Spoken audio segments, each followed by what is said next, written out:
मैं सीमा माथुर आपको क्लास 8 को आज एसएसटी की सामाजिक विज्ञान में संसाधन एवं विकास का चैप्टर फर्स्ट कराऊंगी, जो कि ऐसे है। ठीक है बेटा, ज्योग्राफी का फर्स्ट चैप्टर है हमारा संसाधन, जो कि ज्योग्राफी की बुक है। और फर्स्ट चैप्टर है संसाधन। संसाधन क्या होते हैं? अब संसाधन वो होते हैं बेटा जो हमारे आसपास का वातावरण है, जो वस्तुएं हैं, जो मानव द्वारा निर्मित हैं। जैसे कि जो भी संसाधन हमारे आसपास होते हैं उन्हें क्या कहते हैं? हम संसाधन कहते हैं।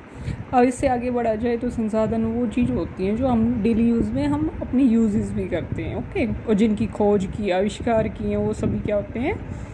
संसाधन। अब संसाधनों के टाइप्स होते हैं, यानी कि संसाधन के प्रकार होते हैं। वो किस प्रकार से हैं? संसाधन जैसे कि देखा जाए, संसाधन प्राकृतिक होते हैं, मानव निर्मित होते हैं और मानव में वर्गीकृत, यानी कि मानव के द्वारा वर्गीकृत किए जाते हैं। जैसे कि कहा जाए तो प्राकृतिक संसाधन वो होते हैं बेटा जो प्रकृति से प्राप्त होते हैं और जिन्हें क्या करते हैं हम बिना किसी संशोधन के, यानी कि बिना किसी बदलाव के हम उपयोग में लाते हैं, यानी कि उनका यूज़ करते हैं हम। जैसे कि सांस लेते हैं, जल का, खनिज, मृदा, ये सब सारी चीज़ें। अब नेक्स्ट होता है विकास और उपयोग के आधार पर दो वर्गों में रखा गया संसाधनों को, जैसे कि वास्तविक संसाधन और संभाव्य संसाधन।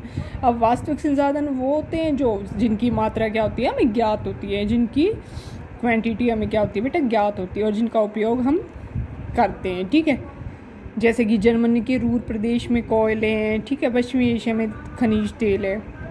इस प्रकार से संभाव्य संसाधन क्या होते हैं? संभाव्य संसाधन कहा जाए तो बेटा इस प्रकार से होते हैं जिनकी संपूर्ण मात्रा ज्ञात नहीं हो सकती, यानी कि जो उनकी क्वांटिटी है वो हमें पता नहीं होता कितनी है कितनी नहीं। जैसे कि कहा जाए तो लद्दाख में पाए गए यूरेनियम है, वो क्या है? संभाव्य संसाधन का उदाहरण है। जैसे कि नीदरलैंड में पवन किरणें, वो सब। ठीक है बेटा, अगर इससे आगे बढ़ा जाए संसाधनों में तो इससे आगे हम पढ़ते हैं संसाधन उत्पत्ति के आधार पर कौन से हैं और कैसे हैं। उत्पत्ति के आधार पर भी संसाधनों को 2 टाइप्स में बांटा गया है। कौन कौन से? एक जैव संसाधन और एक अजैव संसाधन। अब अजैव और जैव 2 वर्गों में बांटा गया। अब अजैव संसाधन वो होते हैं जो निर्जीव वस्तुएं होती हैं, और जैव कौन सी होती हैं? जो सजीव होती हैं, जैसे कि मृदा, चट्टानें, खनिज, ये क्या है? अजैव संसाधन। और पेड़ पौधे, व्यक्ति, ये क्या है? जैव संसाधन। अब उससे और आगे विस्तृत रूप संसाधनों का प्राकृतिक रूप से हम वर्णन करते हैं तो उसमें भी बेटा 2 टाइप्स होते हैं। किसके आधार पर? प्रकृति के आधार पर, जैसे कि नवीकरणीय संसाधन और अनवीकरणीय संसाधन।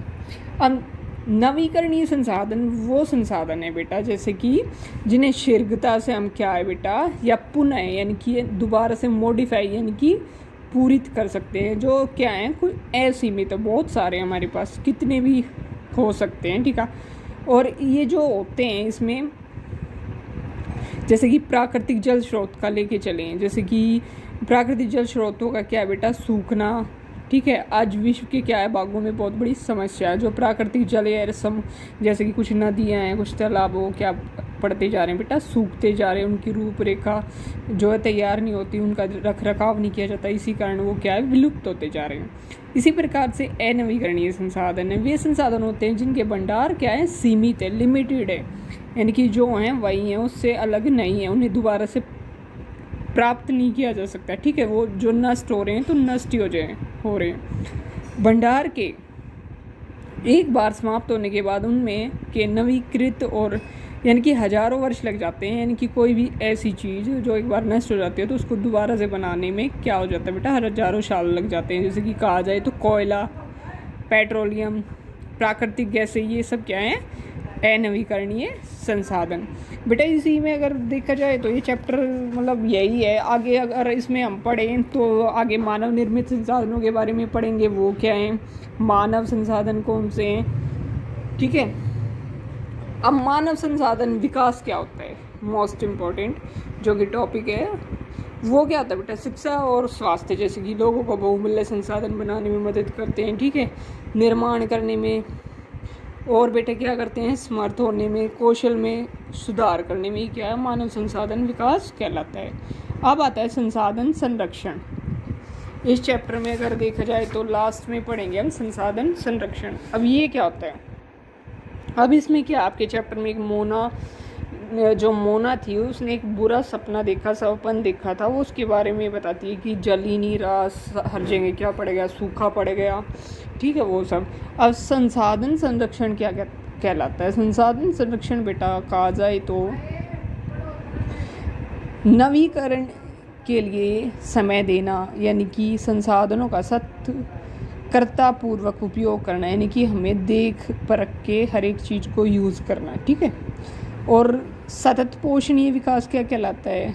संसाधनों का उपयोग करने की जो हमारी आवश्यकता है, जितनी हमें ज़रूरत और भविष्य के लिए संरक्षण में बनाए, यानी कि कोई भी चीज़ है जैसे कि पेट्रोल है, कोयला है, जो भी चीज़ें हैं ये जितनी हमें ज़रूरत है, जितनी मात्रा में ज़रूरत है उनकी उतना ही हम क्या करें बेटा, उनको यूज़ करें, ताकि ये जो हमारे आगे आने वाली जो भावी पीढ़ी है वो क्या है, उनसे रूबरू हो सके, उन्हें देख सके, उन्हें पता चल सके कि क्या क्या था हमारे। अब इससे आगे इसमें यही है कि बेटा सतत पोषणीय में ये सब होता है, ठीक है। और इसमें क्या होता है, इसके कुछ सिद्धांत है, सतत पोषणीय विकास के सिद्धांत होते हैं। उनमें कहा जाए तो होता है कि जीवन के सभी रूपों को हमें क्या करना चाहिए, देखभाल करनी चाहिए, आदर करना चाहिए और गुणवत्ता को बढ़ाना चाहिए।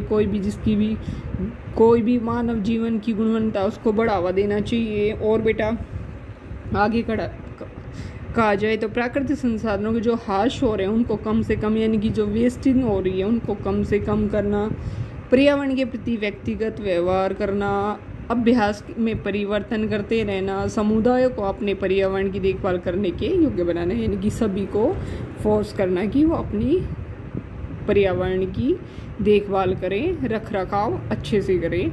तो ये हमारा चैप्टर था फर्स्ट 8th क्लास का। अगली क्लास में हम सेकंड चैप्टर करेंगे, ठीक है बेटा। तो मेरी वीडियो को अधिक से अधिक लाइक एंड सब्सक्राइब करें, ओके।